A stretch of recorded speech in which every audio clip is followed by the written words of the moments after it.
प्यारे बच्चे, आज की इस कक्षा में आप लोगों का हार्दिक स्वागत है।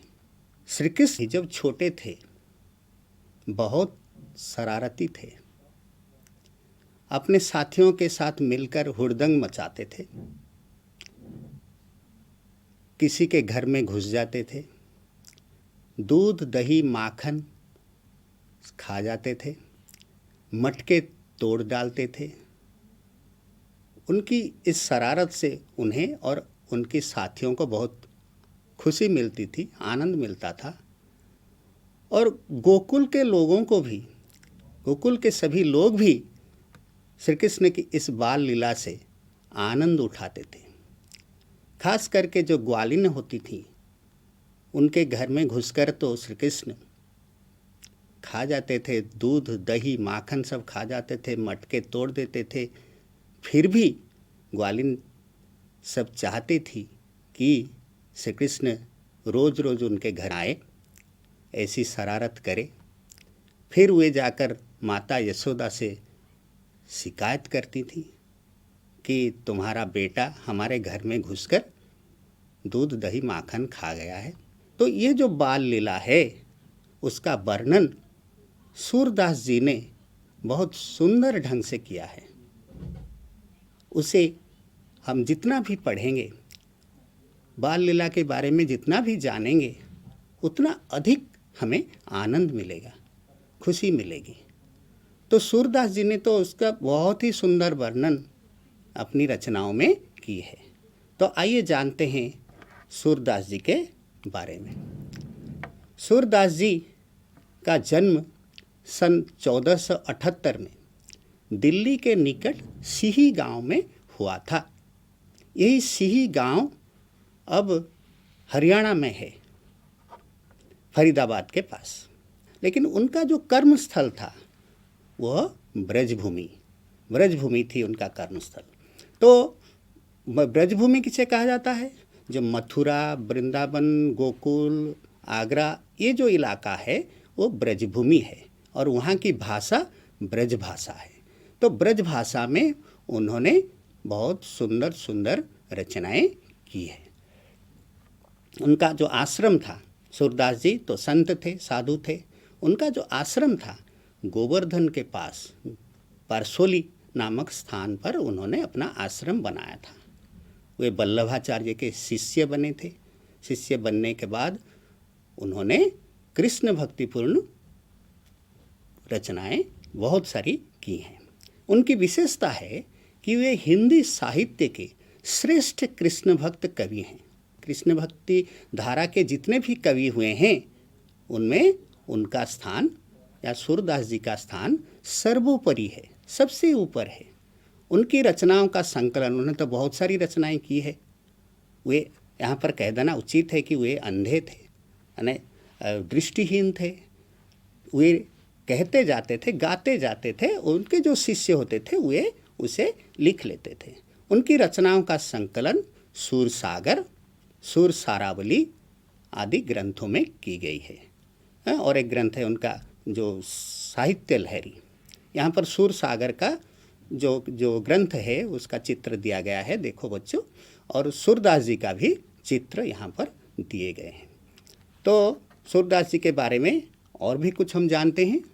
तो सूरदास जी वात्सल्य रस के बड़े भावुक कवि थे, जिसका वर्णन श्री कृष्ण की बाल लीला में उन्होंने की है। ब्रज भाषा में उन्होंने रचना की है और जो कि सूरसागर में संकलित हैं। वे दृष्टिहीन थे, मैंने कहा था ना बच्चों, वे दृष्टिहीन थे, परंतु बहुत लोगों का मानना है कि वे जन्म से अंधे नहीं थे। क्योंकि ऐसा क्यों मानते हैं? क्योंकि उन्होंने अपनी रचनाओं में जिस प्रकार श्री कृष्ण का रूप वर्णन किया है, उनकी बाल लीलाओं का वर्णन किया है, वह जन्म से दृष्टिहीन व्यक्ति के लिए संभव नहीं है। कैसे संभव होगा? अगर किसी को हमने देखा नहीं है, उसका रूप देखा नहीं है, तो उसका वर्णन हम कैसे करते हैं? तो शायद वे जन्म से अंधे नहीं थे, ऐसा बहुत लोगों का मानना था। बाद में अंधे हो गए थे शायद। फिर आगे बढ़ते हैं। आज हम जो उनका जो पद, बाल लीला के जो पद पढ़ने जा रहे हैं, इस पर चर्चा करने जा रहे हैं, वो है तेरो लाल मेरी माखन खायो। ऐसे तो बहुत सारे पद उनकी रचना उन्होंने की है बाल लीला के संबंध में। श्री कृष्ण की बाल लीला के बाबत उन्होंने बहुत सारे पदों की रचना की है, जो कि एक से एक बढ़िया है, सुंदर है। ये भी जो तेरो लाल मेरी माखन खायो, ये भी बहुत ही सुंदर है। तेरो लाल मेरी माखन खायो, तेरो लाल मेरी माखन खायो, दोपहर दिवस जानी घर सोनी, दोपहर दिवस जानी घर सोनी, ढूंढी ढंढोरी जाय ही आयो, ढूंढी ढंढोरी जाय ही आयो, तेरो लाल मेरी माखन खायो, तेरो लाल मेरी माखन खायो। खोल की बार सुन मंदिर में, खोल की बार सुन मंदिर में, दूध दही सब माखन खवायो, दूध दही सब माखन खवायो, तेरो लाल मेरी माखन खायो, तेरो लाल मेरी माखन खायो। छीके काढ़ी खाट चढ़ मोहन, छीके काढ़ी खाट चढ़ मोहन, कछु खायो कछु ले ढरकायो, कछु खायो कछु ले ढरकायो, तेरो लाल मेरी माखन खायो, तेरो लाल मेरी माखन खायो। दिन प्रति हानि होत गोरस की, दिन प्रति हानि होत गोरस की, यह ढोटा कौन रंग लायो, यह ढोटा कौन रंग लायो, तेरी लाल मेरी माखन खायो, तेरो लाल मेरी माखन खायो।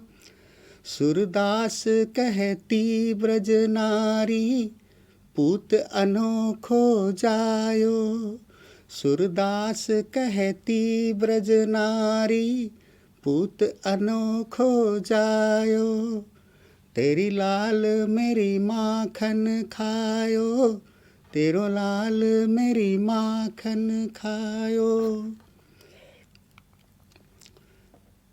तेरो लाल मेरी माखन खायो। सूरदास जी कहते हैं कि ब्रजनारी जाकर माता यशोदा से शिकायत करती है। मैंने पहले बताया था ना बच्चों कि जो ग्वालिन होती थी गोकुल की, वे चाहती थी कि श्री कृष्ण आए, उन्हें परेशान करे, उनके घर से दूध दही माखन खाए और वे जाकर शिकायत करें, जिससे कि श्री कृष्ण का दर्शन उन्हें हो, श्री कृष्ण का शाम सलोना रूप उनके सामने आए। तो तेरो लाल मेरी माखन खायो, जो ग्वालिन जाकर माता यशोदा से, श्री कृष्ण की माता यशोदा से यह शिकायत करती हैं कि तेरो लाल माने तुम्हारा बेटा, लाल का मतलब है बेटा, प्यारा बेटा है, तो उन्हें उनके बारे में शिकायत करती हैं कि तेरो लाल मेरी माखन खायो, तुम्हारा बेटा जाकर मेरे घर से माखन चुरा कर खा लिया है। दोपहर दिवस जानी घर सोनी, दोपहर दिवस अर्थात दिन के दोपहर को, जो दिन के दोपहर को घर में कोई नहीं है ये जानकर, घर सूना है यह जानकर, वे ढूंढी ढंढोरी अर्थात खोज खाज करके, ढूंढ कर कि देखा मैंने किसके घर में कोई नहीं है, कौन सा घर खाली है, घर के लोग जो दूसरे काम में व्यस्त हैं, कहीं नहाने गई हैं, तो ये सब ढूंढ कर वे जान जाते हैं और फिर आकर माखन खा जाते हैं। खोल किवाड़ सुन मंदिर में, खोल किवाड़ सुन मंदिर में, दूध दही सब माखन खवायो। श्री कृष्ण क्या करते हैं, किवाड़ खोलकर सुन मंदिर में, यहाँ पर किवाड़ का मतलब है दरवाज़ा, या किवाड़, दरवाज़ा खोलकर घर के अंदर घुस जाते हैं, अपने साथियों को लेकर घुसते हैं, अकेले नहीं आते, अपने साथियों को लेकर घुस जाते हैं सुन मंदिर में, अर्थात सुने मंदिर में। मंदिर का मतलब तो जो पूजा स्थल है, लेकिन यहाँ पर मंदिर का मतलब है घर। सूरदास जी ने यहाँ पर मंदिर को मैंने घर के लिए मंदिर शब्द का प्रयोग किया है। घर के अंदर घुसकर दूध, दही, माखन सब कुछ खा जाते हैं, खुद खाते हैं, दूसरों को खिला देते हैं। फिर क्या करते हैं, उन्हें कैसे निकालते हैं? दूध, दही और माखन ये तो घर के ऊपर जो सिक्का होता है, जो छींका होता है, वो छींके पर टांगा जाता है। छींका देखा है ना बच्चों, जो घर के अंदर रहता है, ऊपर से जो एक रस्सी का बना हुआ छींका रहता है, उसमें सब सामान रहते हैं, खाने के सामान वहाँ पर रखे जाते हैं। तो छींका जो है तो उसको निकाल कर, उसको वो कैसे निकालते हैं? खाट पर चढ़कर। मोहन का मतलब है श्री कृष्ण। तो मोहन क्या करते हैं, अपने साथियों के साथ मिलकर घर के अंदर घुसकर दरवाज़ा खोलकर वो दूध, दही, माखन सब निकालते हैं, छीके से निकालते हैं, और कुछ खुद खाते हैं और कुछ क्या करते हैं, नीचे गिरा देते हैं। कछु खायो कछु ले ढरकायो। कछु ये ब्रजभाषा का शब्द है, ब्रजभाषा में उन्होंने, सूरदास जी ने इस पद की रचना की है। तो कछु का मतलब जो खड़ी बोली में है वो कुछ है। तो कछु खायो माने कुछ खाते हैं, कुछ दूसरों को खिलाते हैं, और कुछ क्या करते हैं, नीचे गिरा देते हैं, मटके तोड़ देते हैं, नीचे गिरा देते हैं। बहुत ही शरारती थे ना बच्चों। फिर क्या होता था, छींके काढ़ी खाट चढ़ मोहन। छीका निकालते थे, छीके से सामान निकालते थे, दूध, दही, माखन निकालते थे, और कुछ खुद खाते थे, कुछ दूसरों को खिलाते, अपने साथियों के साथ मिलकर खाते थे, और बाकी जो बच जाता था उसे नीचे गिरा देते थे, नष्ट कर देते थे। तो ऐसे फिर आगे बढ़ते हैं। दिन प्रति हानि होत गोरस की।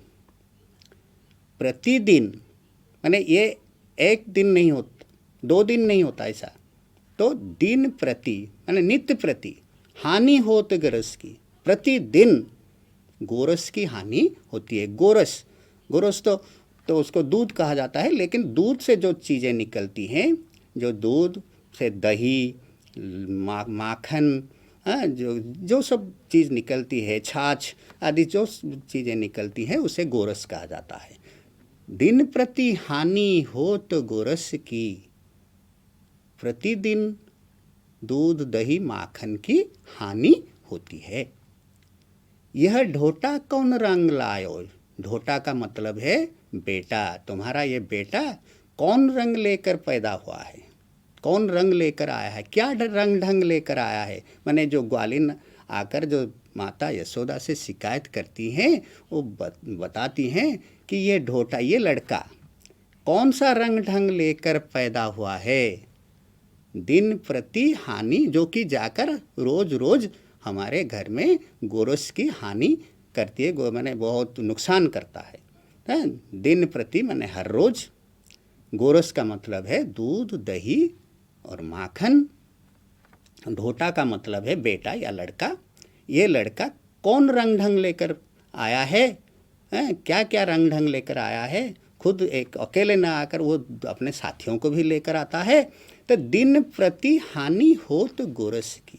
प्रतिदिन हमारे दूध, दही, माखन की हानि होती है, नुकसान होता है। फिर सूरदास कहती ब्रजनारी, सूरदास जी कहते हैं तो ब्रजनारी माता यशोदा से पर तंज कसती हैं कि तुमने एक अनोखे पुत्र को जन्म दिया है। पूत अनोखो जायो माने जन्म देना, अनोखा माने अद्भुत। तुमने एक अद्भुत बच्चे को जन्म दिया है, जो कि ऐसी शरारत करता है रोज रोज।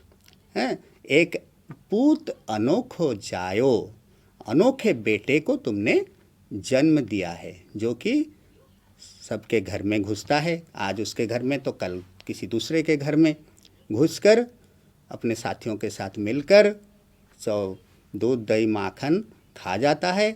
और नित्य प्रति हानि होत गोरस की, ऐसा एक दिन नहीं होता है, रोज रोज ऐसा होता है। तो सूरदास कहती ब्रजनारी, सूरदास जी का यह जो वर्णन है वे कहते हैं कि ब्रजनारी माता यशोदा से शिकायत करते कहते हैं कि ये जो तंज कसते हैं, एक व्यंग बाण प्रयोग करते हैं कि पूत अनोखो जाओ, तुमने एक बढ़िया बच्चे को जन्म दिया है। तो भाषा कार्य पर आते हैं। इसमें कुछ समानार्थी शब्द या पर्यायवाची शब्द दिए गए हैं। पर्यायवाची शब्द है लाल, ढोटा, पूत। तो इसका मतलब एक है, बेटा या पुत्र। लाल का मतलब यहाँ तेरो लाल मेरी माखन खायो, माने लाल का मतलब है बेटा। ये ढोटा, ढोटा का मतलब भी बेटा है, ढोटा का मतलब लड़का भी हो सकता है। तो पूत, पूत का मतलब है पुत्र या बेटा। ये सब समानार्थी शब्द है। दिवस, दिवस का मतलब है दोपहर दिवस जानी घर सोनी, दिन के दोपहर, दोपहर दिवस, दोपहर का समय जो होता है वो दिन का समय होता है। तो दिवस का मतलब है दिन है। इसे अपनी अपनी कापियों में लिख सकते हो। तो किवाड़, किवाड़ का मतलब है किवाड़ या दरवाज़ा। तो अनोखा, अनोखा का मतलब है अद्भुत या आश्चर्यजनक। तो ये रहे समानार्थी शब्द। फिर आगे बढ़ते हैं। तो ये जो पद है सूरदास जी के द्वारा रचित, वो तो ब्रजभाषा में है। तो ब्रजभाषा में रचित जो कुछ शब्द हैं, जो ब्रजभाषा के कुछ शब्द हैं, उसका खड़ी बोली रूप। खड़ी बोली रूप क्या है? खड़ी बोली का रूप अर्थात हिंदी। खड़ी बोली हिंदी को कहा जाता है। जो गद्य हिंदी है तो उसे खड़ी बोली कहते हैं। तो यहाँ पर ब्रजभाषा में है तेरो, तेरो लाल मेरी माखन खायो। तेरो का मतलब है तेरा या तुम्हारा है। तो कछु, मैंने बताया था बच्चों कुछ देर पहले, कछु, कछु का मतलब है कुछ, ढरकाना है, जो ले ढरकायो, ढरकाने का मतलब है गिरा देना। फिर आते हैं तुक वाले शब्द पर। तुक वाले शब्द का मतलब है जिसे अंग्रेजी में कहते हैं रिदमिकल वर्ड। तो खायो आयो, तेरो लाल मेरी माखन खायो, दोपहर दिवस जानी घर सुनी, जायो ही आयो, खबायो ढरकायो, कुछ खायो, दूध दही माखन सब खबायो, लायो जायो। ऐसे बहुत सारे पद हैं सूरदास जी के। आप लोग अगर पढ़ोगे तो उसमें से ऐसे तुक वाले शब्द बहुत सारे मिल जाएंगे। लायो जायो, क्या रंग लायो, माने क्या रंग ढंग लेकर पैदा हुआ है, और पूत अनोखो जायो। तो इसमें उस दोनों शब्द का मिलान हुआ है, तुक वाले शब्द हैं।